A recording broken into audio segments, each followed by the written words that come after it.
அனைவருக்கும்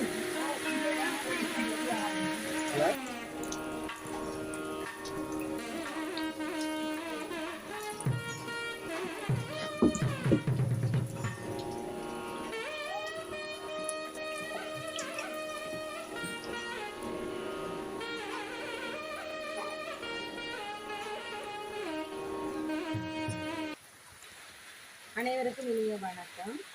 டென்மார்க் கண்டாபதியில் தான் தோன்றி அம்மனாக தோன்றி அற்புதங்களை நிகழ்த்தி அருள்பாலித்து வரும் அபிராமி அம்மனின் அம்சமாக விளங்கும் அபிராமி உபாசகி அன்னையின் தாயக மக்களுக்காக ஆன்மீக பணிகளுடன் சமூக பணிகளையும் ஆற்றி வருகின்றமை நாம் அறிந்ததே.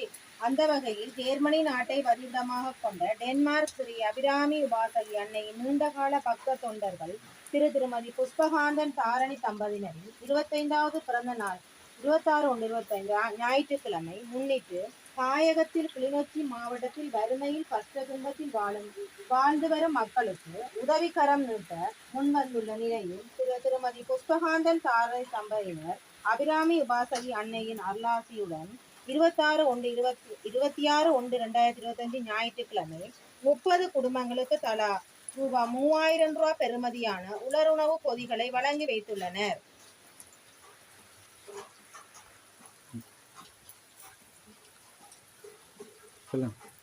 திருமதி புஷ்பகாந்தன் தாரணி தம்பையின் அபிராமி உபாசகி அன்னையின் அருளாசியுடன் 26/1/2025 ஞாயிற்றுக்கிழமை 30 குடும்பங்களுக்கு தலா ரூபாய் 3000 பெறுமதியான உலருணவு பொதிகளை வழங்கி வைத்துள்ளனர். திருமதி புஷ்பகாந்தன் தாரணி தம்பதியினர் ஸ்ரீ அபிராமி உபாசகி அன்னையின் ஆசியுடன் சகல சௌவாக்கியங்களையும் பெற்று நீண்ட ஆயுத நீடுழி காலம் வாழ வாழ்த்துகிறோம்.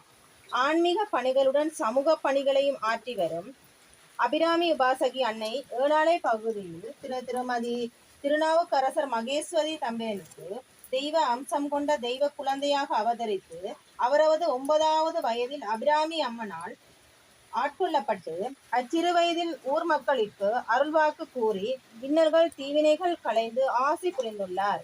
அதன் பின் தனது பாடசாலை படிப்பை முடித்துக்கொண்டு தாயக போர்க்கால சூழ்நிலையால் பாதுகாப்பு தேடி டென்மார்க் நாட்டை வந்தடைந்து வாழ்ந்து கொண்டிருந்த போது அபிராமி அம்பாள் அன்னையின் கனவில் தோன்றி அபிராமி அம்மனை ஆதரித்து ஏற்றுக்கொண்ட மக்களின் கஷ்ட துன்பத்தை தீவினைகளை களைந்து ஆசியும் புரியும்படி கேட்டதற்கு இணங்க டென்மார்க் பிரண்டாபதியில் கிராமத்தில் ஓர் ஆலயம் அமைத்து தான் தோன்றி அம்மனாக வீட்டிலிருந்து தன்னை நாடி வரும் மக்களுக்கு அருள்வாக்கு கூறி பிணி பீடைகள் தீவினைகள் களைந்து அருளாசி புரிந்து வருகின்றார். அபிராமி அம்பாளின் அவதாரமோ 1000 நாமங்களை கொண்ட அவதாரம். தாயார் ஒவ்வொரு வருடமும் மார்கழி 31ஆம் திகதி நள்ளிரவு 12 மணியளவில் தனது பூர்வ ஜென்ம தொடர்களை களைந்து புதிய அம்மன் அவதாரம் எடுத்து உலக மக்களின் பிணி பீடைகள் தீவினைகள் போன்றவற்றைகளை களைந்து அருளாசியும் புரிந்துள்ளார். தாயார் இதுவரை 27 அம்மன் அவதாரம் எடுத்து இவ்வருடம் திரிபுரசுந்தரி சுந்தரி அம்மனாக வீட்டிலிருந்து அருளாசி புரிகிறார். அத்துடன் தாயார் தாயக மக்கள் மீது கூடிய கவனம் செலுத்தி அங்குள்ள மக்களின் கஷ்டங்கள் துன்பங்கள் தீராத நோய்கள் தீவினைகளை களைந்து வறுமைகளை நீக்கி உதவுகரம் நீட்டி அருளாசி புரிந்து வருகின்றார். அத்துடன் ஸ்ரீ அபிராமி உபாசகி அன்னை ஒவ்வொரு மாதமும் பௌர்ணமி தினத்தன்று சிவனொளி பாத அடிவாரத்தில் அமைந்துள்ள சிவாலயத்தில் விசேட அபிஷேக தீபாராதனை பூஜைகள் செய்து சமூகம் அளிக்கும் அனைத்து பக்தர்களுக்கும் அன்னதானமும் வழங்குகின்றனர். மலையக மக்கள் சிவாலயத்தில் நடைபெறும் பௌர்ணமி பூஜை நிகழ்வில் கலந்து லிங்கேஸ்வர பெருமானின் அருட்கடாட்சத்தையும் உபாசகி அன்னையின் ஆசியையும் பெற்றுயுமாறு வேண்டுகிறோம். ஆன்மீக பணிகளுடன் சமூக பணிகளையும் ஆற்றி வரும் அபிராமி உபாசகி அன்னையின் திருவடி வணங்கி திருவருளை போற்றுவோமாக. ஓம் சக்தி. இன்றைய தினம் இந்த உலருணவு பொதிகளையும் உங்களுக்கு வழங்கி வைத்துள்ளனர்.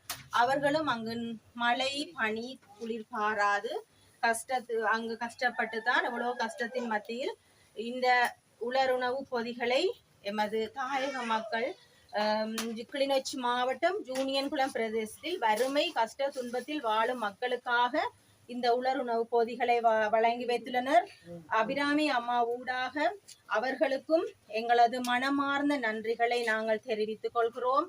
அவர்களுடைய பணிகள் மென்மேலும் வளர வேண்டும், நீண்ட காலம் அவர்கள் நீடூழி வாழ வேண்டும் என்று எங்களுடைய கோடான கோடி நன்றிகளை தெரிவித்துக் கொள்கிறோம். ஸ்ரீ உபாசகி அபிராமி அம்மா ஊடாக எங்களுக்கு இன்னும் எங்களுடைய கிளிநொச்சி மாவட்டம் ஜூனியன் குளம் பிரதேசத்திற்கு இன்னும் நிறைய குடும்பங்களுக்கு நாங்கள் உணர்வு பொதிகளை வழங்கி வைப்பதற்கு இன்னும் இருக்கிறார்கள். அவர்களுக்கும் வழங்கி வைக்க வேண்டும். இன்னும் அவர்கள் இந்த உதவி பணிகளை அவருடைய பக்த தொண்டர்கள், அபிராமி அம்மாவின் பக்த தொண்டர்கள் இன்னும் நிறைய பேர் இந்த உதவி பணிகளை செய்ய வேண்டும் என்றும் நாங்கள் வேண்டி நிற்கின்றோம். எங்களுடைய குடும்பங்களுக்கு வாழ்வாதார உதவிகள், பெண் தலைமைத்துவத்தை கொண்ட குடும்பங்களுக்கு வாழ்வாதார உதவிகள்